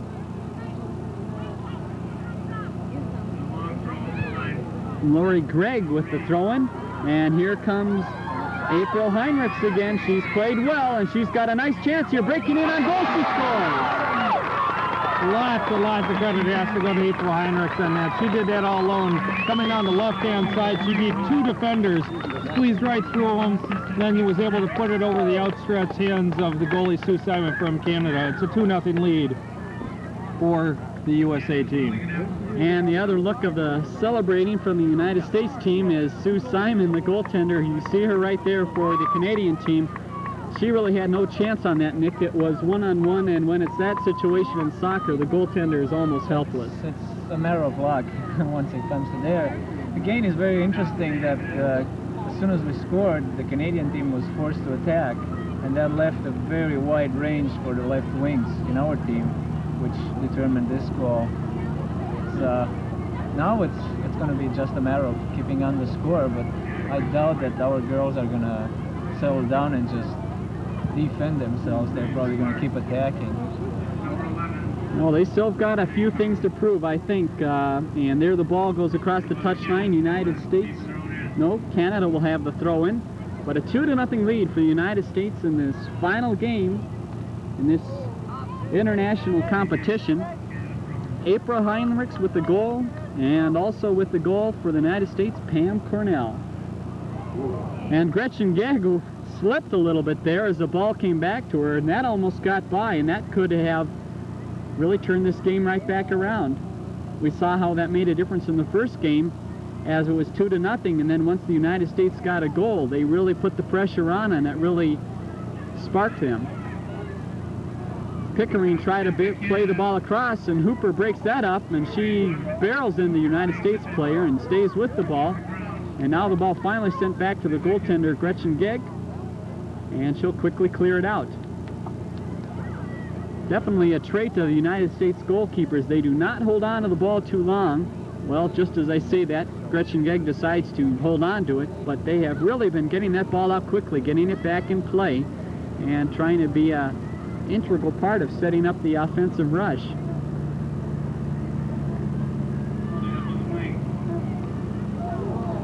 Dangerous play there by the Canadian player, but it pays off as the ball goes down in the corner, but it will go across the touchline before, or the end line, before Hooper can get there. And United States with another goal kick. Another point we want to mention about this, as I was talking to the U.S. coaches before the first game, they did mention that that win by the United States national team on Monday was the first win by a United States team over a Canadian team in any type of play on the national level, either for men or women. So that was a big occasion for the United States, and they are looking right now that they may get the second win over a Canadian team here in this mini overtime game. 2-0 the score. We're playing 2 15-minute halves, and we are about 8 minutes into this first half. And out on the field we've got a free kick for the Canadian team. A wall built for the United States just outside the penalty area.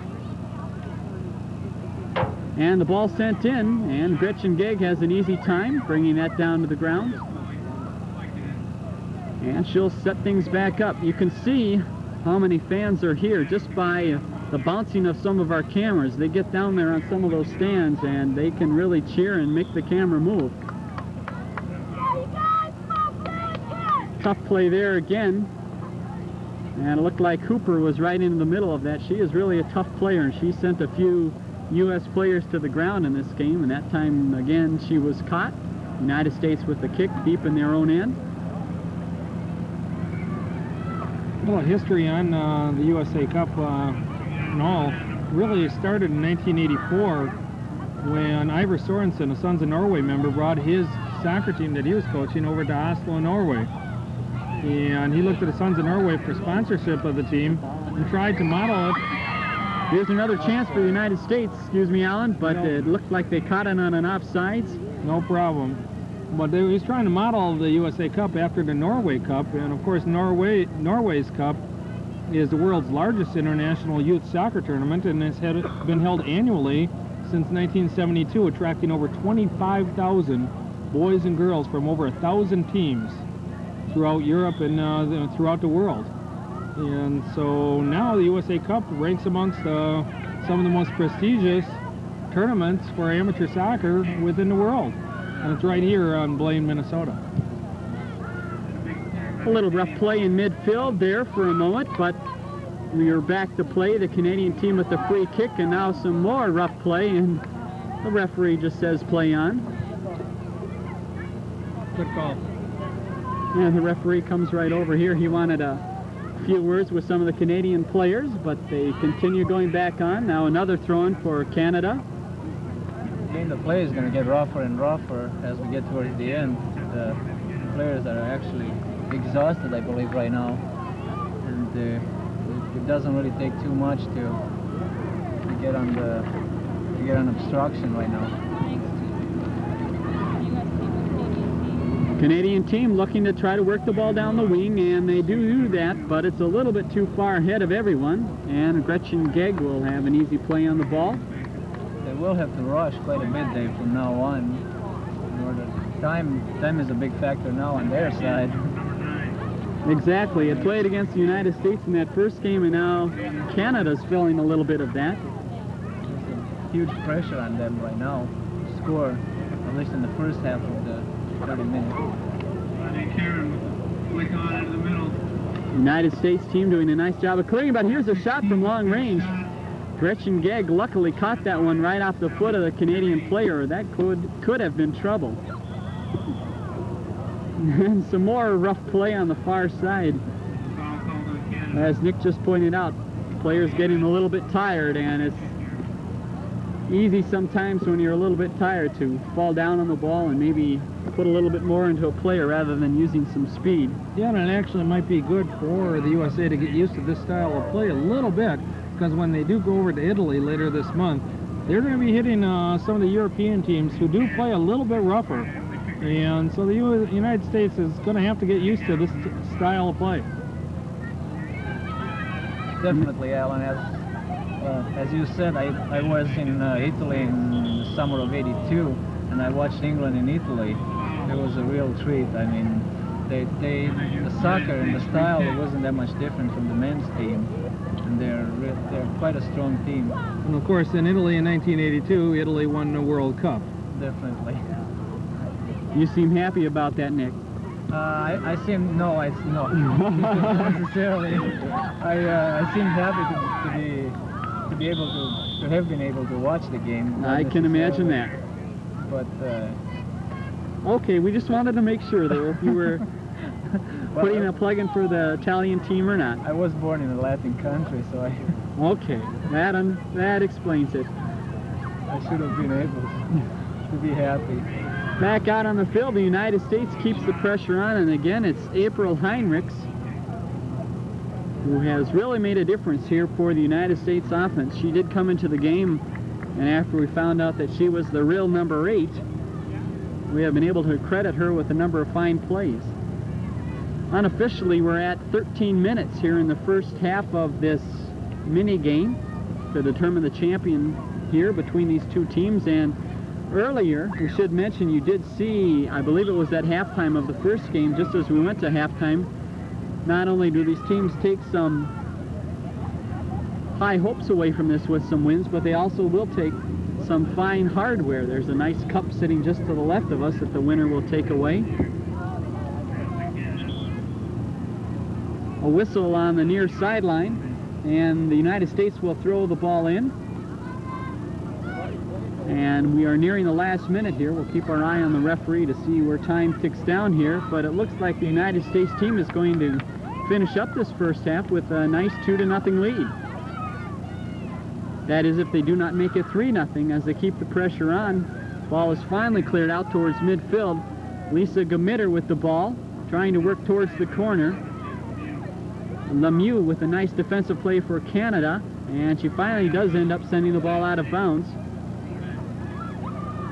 U.S. throw-in far side, and this could go a long ways. Ball touched back to the player who did take the throw-in. She's taken off the ball, and that will be Pam Cornell getting back up for the throw-in. Cornell with one of the goals. And that is the end of the first half of this mini game. And we'll have another 15-minute half, and I don't think we'll have much of a break here. And it looks like we might have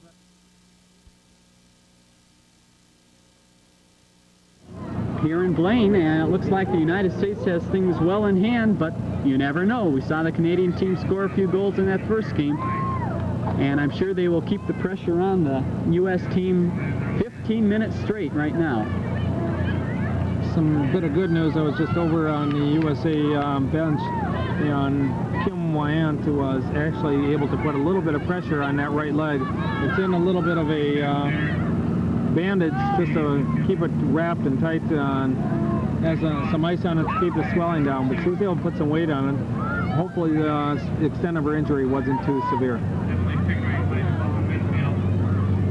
Canadian team trying to apply a little pressure. They've kept the ball down the United States end for the first minute of the second half.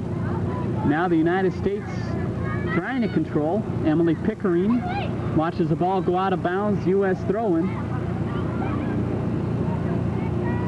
Ball sent towards the corner, and we'll see if we can get across here out of the United States. Shielding the ball, number 16 in the corner, gets across. Nice cross, and it goes right in front, and in fact it ends right up on top of the net. Goal kick for Canada. All of our camera people have been commenting that the ball has been on this near side of the field for the entire time, and I've been trying to think of the theory behind that, and what I've come up with is that maybe the shade factor. The stands are here, the vans are over on this side, and the players may just be trying to stay in the shade, although I don't think the coaches would agree with that, but for our camera people, there's a little explanation. Canadian team with some pressure here. The last line of defense for the United States is able to clear it away. Charmaine Hooper with a nice attempt there, but just could not turn enough to get a shot on goal. Also, Caron with a nice play on goal. She was the one that started things up for the Canadian team. And looking out on the field right now, it looks like the Canadian team may be a step or so faster. Although that time the United States was a little too fast, got caught offside. But as I was saying, the team from Canada appears to have one more step on the United States now, as well they might have to, being down 2-0. They've got to put the pressure on. That's number 16, Pam Cornell. There's a nice shot of some of the crowd one of the younger future soccer players that's here in the crowd here at Blaine, watching this fine tournament. We have a swell group of fans out here supporting their teams and just watching some good quality soccer. Looks like the ball will play it all the way back to Gretchen Gegg. The United States just taking their time and sending that ball all the way back, something I'm sure they will not be too bashful to do for the rest of this game. Although Canada will keep the pressure on. There goes the ball back to Gegg. And she'll take her time and set things up. And Caron, though, right on top of her. She's going to make Gegg think about it a little bit, if nothing else. Ball right to midfield. And the player from Canada took one right on the shin there and fell right down to the ground, but got right back up. No, her her leg was taken out right from underneath her. That was number 16, Sally Pirie, whose right leg was taken out, and the foul was called. Free kick for Canada. And as you might imagine, she did not have a smile on her face when she went down. A little grimace out of that. Here's a chance for the United States. Ball played through. And April just gets the ball kicked off her feet by the new goaltender for the Canadian team. And now the ball continues in, and it's a goal for the United States. That's all hers. She deserves all the credit for that. She brought it down. She made the shot. It went off the goaltender, and the rebound came right back to her. That was number 8, I believe. It's April Heinrichs again. April Heinrichs, who came in the second half, replacing, I can't remember who, but she was a substitute. I believe she replaced Michelle Akers. And April Heinrichs has been hustling all night and finally paid off, putting the USA up 3-0 here in this mini game. The USA has a commanding lead with less than 10 minutes left. Definitely, Alan. I noticed she has a really good speed, and she takes advantage of it really well. That's what happens. She passes everybody else on the speed, throws the ball away, and just runs after it.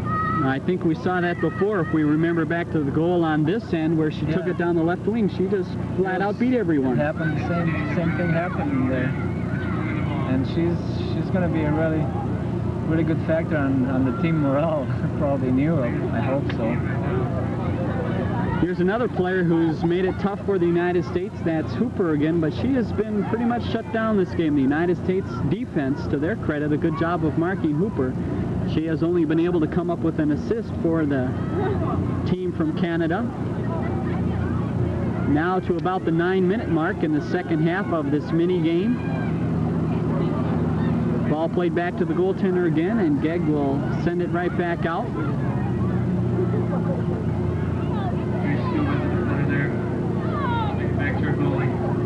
And I believe that was Lori Henry we saw on the far side. Now, if you remember that name back to the other game, she was the one that went in as goaltender when the United States was out of subs.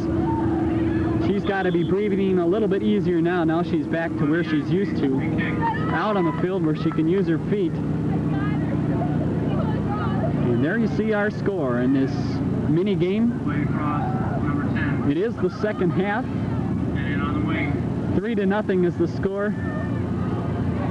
I think our production crew wants just a longer game, so they're leaving the first half up there.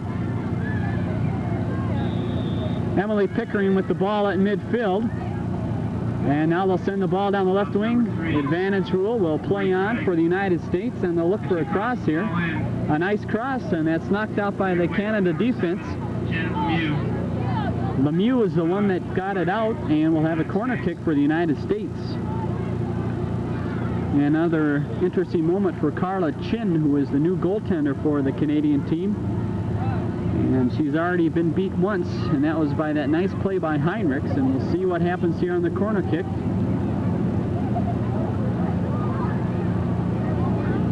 Ball played nicely in, and a nice play by Chin to punch it away, and in fact we're going to get a foul called on the United States team. Chin had a little help getting up in the air to that ball, and so we'll go the other way with the kick for the team from Canada, and they're going to hurry and get this ball back in play because we've got 7 minutes approximately left in this game. And Chin will put the ball back into play.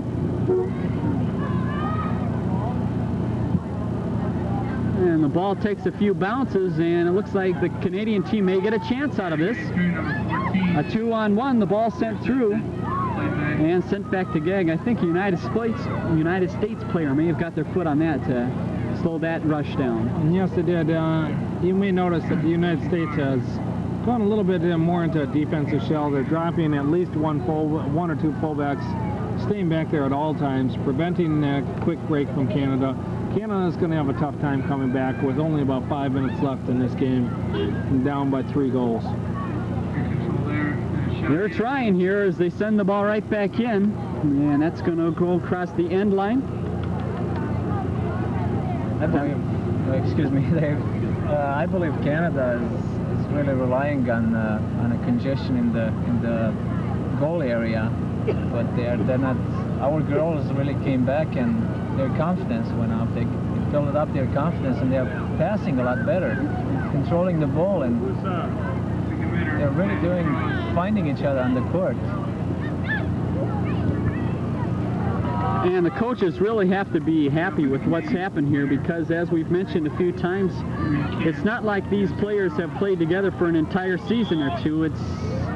The truth has been that they have been thrown together in the last few weeks, if even that much, and have been asked to all play together and represent the United States. And I think today the coaches can say that the team is coming together and they're playing very well, and have to look up for the upcoming tournaments. What's most amazing, I think, about the comeback, you have to remember Canada was up 2-0 at one time in this game, and all of a sudden the United States lost their goalkeeper, which seems like even more of a deficit, and they had run out of substitutions, and they were able to come back and play a little bit harder. Each one of the players that was on the field was able to play a little bit harder, and they came back, tied up the game, and finally they went ahead, and I'm sorry, they didn't go ahead. Canada was able to maintain the 2-1 lead for a while. Then the United States kept trying. It wound up 2-1 at the end of that game. Went into this overtime game. The United States got back their goaltender, and now they're leading 3-0. You really got to hand it to them. That is tough to come back from something like that. You would think that the Canadian team would really put it to the United States because of that win in the first game, but it did not happen. As we saw, the United States scored that first goal in this mini game, and that was within the first minute of play. I don't know what the coach said, but if whatever it was, he probably wants to patent it, because other coaches would like to have that, whatever he said, to get his players to score in 1 minute. And well away by number 9, McNichol. Canada clears the ball all the way across the field. The United States will take the throw-in, and we're down to about 4 minutes left in this mini game, and 2 players from Canada run into each other, and that leaves an open shot for the United States, but the shot goes over the top of the goal, and player from Canada down. I don't think that's too much pain. It's probably a little fatigue and a little bit of frustration, as this United States team has come back and quite handily taken it to the Canadians in the second game. That was Kathy Ross, who we've mentioned quite a few times, fine defender for the Canadian team, but this has just not been their game here, this mini game.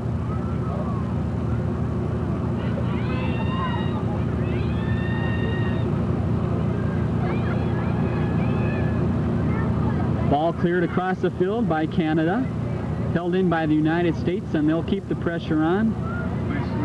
They are not going back on defense. They are trying to keep the pressure on, and there you see a perfect example by Pickering across in front, and a dangerous play in front. The ball cleared back to the goaltender, and Carla Chin able to pick it up and send it back out. And another try here by Canada. The United States picks it up, plays it wide. United States able to pick it off. Their defense has really played well here in this overtime game. They got 5 fullbacks there, just staying back a little bit, playing a little bit of defense. Trying to give the goaltender a shutout here in this mini game. And now the defenders will just pass it around a little bit between themselves to take a few more minutes off. Should be down to about 2 minutes now on the official clock, and it's a good thing because the sun is beginning to go down, and in a few more minutes we may have to get out the flashlights here to see what's going on, but I don't think it's going to last that long. Time is quickly ticking away. For Canada. We're going to have a kick for the Canadian team. Right here on the near sideline, there you see the player setting it up. I'd like to remind everyone once again that the Jeannie Monsui with the ball, and she'll be sending it across. I stand corrected on that. Sally Pirie. The United States with the ball on the far side, and they'll send it back out towards midfield. And they don't mind seeing it go high into the air, and we're going to have a substitution here for the United States team. Another player will get a chance to go in.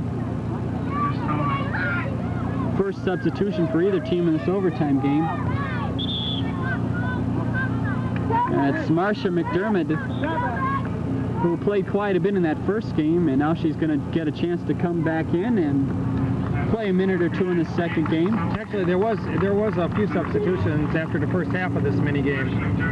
But now Marsh McDermott, who did score a goal in Monday's game for the USA, is into the game.